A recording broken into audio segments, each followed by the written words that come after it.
Hello and good morning guys, welcome to my channel. आज हम लोग कमला दास की एक बहुत ही interesting poem my grandmother's house पढ़ने वाले हैं। कमला दास का जन्म 1934 31 मार्च को हुआ था। मोस्टली इनकी जो पोएम्स होती हैं वो ऑटोबायोग्राफिकल होती हैं, मतलब कि ये अपने से रिलेटेड या फिर अपनी बायोग्राफी से रिलेटेड कुछ ना कुछ लिखती रहती हैं।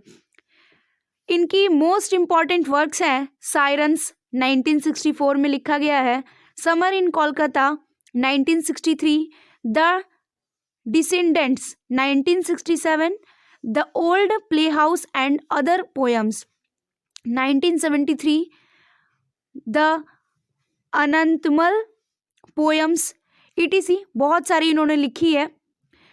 कमला दास शॉर्ट स्टोरी राइटर भी हैं, पोएट भी हैं और इन्हें जो है नोबेल प्राइज़ भी मिला हुआ है लिटरेचर के लिए। आज हम लोग जो उनकी पोएम पढ़ने वाले हैं माय ग्रैंड मदर्स हाउस, वो बहुत ही अच्छी पोएम है। तो हम लोग स्टार्ट करते हैं poem. There is a house now far away from where once I received love. यहाँ पर उन्होंने अपने ग्रैंड मदर के हाउस के बारे में बताया इस पोएम में। वो कहती हैं कि वो रहा वो घर जहाँ जो अब मुझसे बहुत दूर है, लेकिन वहाँ मैंने बहुत अधिक प्यार पाया है। दैट वुमेन डाइड, वो औरत मर चुकी है, मतलब यहाँ पे उन्होंने अपनी ग्रैंड मदर को एड्रेस किया है। वह औरत मर चुकी है। द हाउस विड्रियो इनटू साइलेंस, और उनकी मौत के बाद ये घर एकदम सुनसान और अकेला हो चुका है। Snakes moved among books, I was then too young. जब मैं छोटी थी तो मैं उन किताबों को नहीं पढ़ पाती थी। उनके दादी माँ के घर में कुछ बुक्स रखी हुई थी जिनको पढ़ने वो नहीं पढ़ पाई क्योंकि उस समय वो बहुत छोटी थी, और उनकी डेथ होने के बाद अब उस बुक्स पे सांप इधर उधर घूम रहे हैं, मतलब कि वो बुक्स में कीड़े मकोड़े आ चुके हैं, बहुत ही ज़्यादा पुराने हो चुके हैं। To read and my blood turned cold like the moon, how often I think of going। यहाँ पे वो कहती हैं कि मेरा खून चांद की तरह ठंडा हो गया था। चांद जितना शीतल होता है वैसे ही उनका ब्लड ठंडा हो चुका था उनकी दादी माँ की डेथ को सुन करके, क्योंकि वो अपनी दादी माँ से बहुत प्यार करती थी और अचानक उनकी मौत की खबर सुन करके उनका ब्लड एक जगह पे जम गया, ठंडा हो गया। How often I think of going there, वो हर बार सोचा करती थी उस घर में जाने को वापस। There to peer through blind eyes of windows और just listen to the frozen air.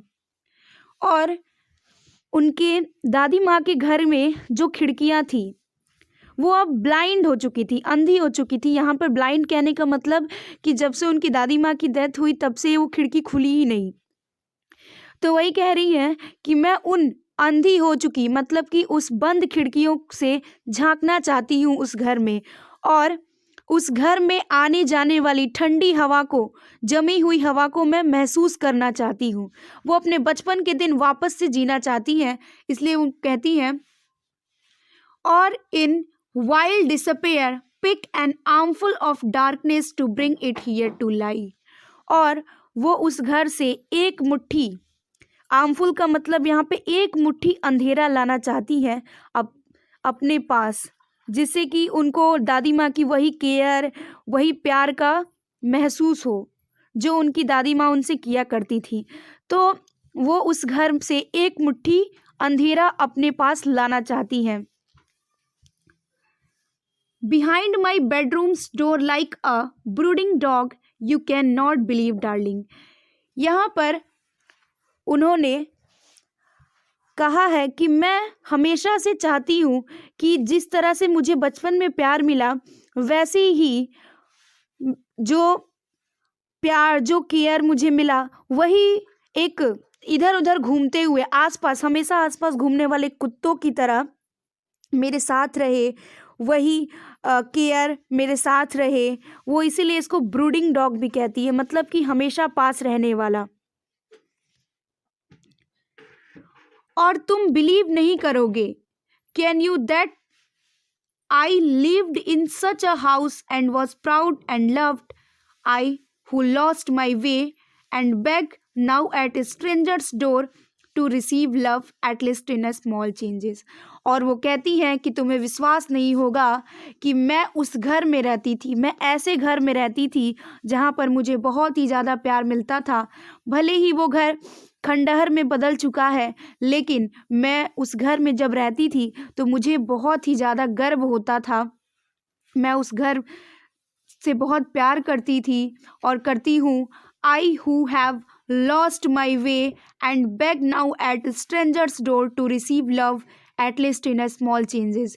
यहाँ पर कमला दास कह रही हैं कि अब मेरी दादी माँ की डेथ होने के बाद अब मैं, ऐसा लगता है कि रास्ता भटक चुकी हूँ, मुझे अपनी राह का कोई पता नहीं है और मैं फिर से वैसा ही प्यार पाने के लिए दूसरों के दरवाजे पे, मतलब जब मैंने अपना घर छोड़ दिया, जो दादी माँ का घर था वो मैंने छोड़ दिया, तो मैं ऐसी आशा करती हूँ कि मुझे भी कोई अभी भी मेरी दादी माँ के जैसा ही प्यार करे। और स्ट्रेंजर्स डोर का मतलब उन्होंने कहा है कि ऐसे लोग जिनसे कि मेरी ज़्यादा जान पहचान नहीं है, लेकिन उनसे भी मैं अपना प्यार मांगना चाहती हूँ, मैं उनसे प्यार भीख के रूप में मांगती हूँ। Receive love at least in a small changes. यहाँ पर वो कहती हैं कि भले ही थोड़ी ही अमाउंट में हो, लेकिन वो लव मुझे वापस से मिल जाए। यहाँ पे बेसिकली कहा है उन्होंने कि जैसे कि लड़कियाँ अपने घर को छोड़ के जाती हैं, जैसे ससुराल में जाती हैं, तो वो हर किसी को ऐसा कोशिश करती हैं कि अपना बना ले, जैसा उनको अपने घर में प्यार मिला वैसे ही वो उनको प्यार वहाँ भी मिले। तो यही उनकी एक बहुत ही इंटरेस्टिंग पोएम थी, जिसमें उन्होंने अपने ग्रैंड मदर के हाउस के बारे में, उनके लव के बारे में, उनके केयर के बारे में बताया है। अगर आपको मेरी ये वीडियो पसंद आए तो इस ज़्यादा लाइक करें, शेयर करें और आप मुझे कमेंट में ज़रूर बताएं कि आपको मेरी ये वीडियो कैसी लगी। और आप मुझे ये बता सकते हैं कि आप लोगों के लिए नेक्स्ट पोएम मैं कौन सी लेकर के आऊँ। Thanks for watching my videos. और जो मेरे चैनल पर नए आए हैं वो चैनल को सब्सक्राइब ज़रूर करें।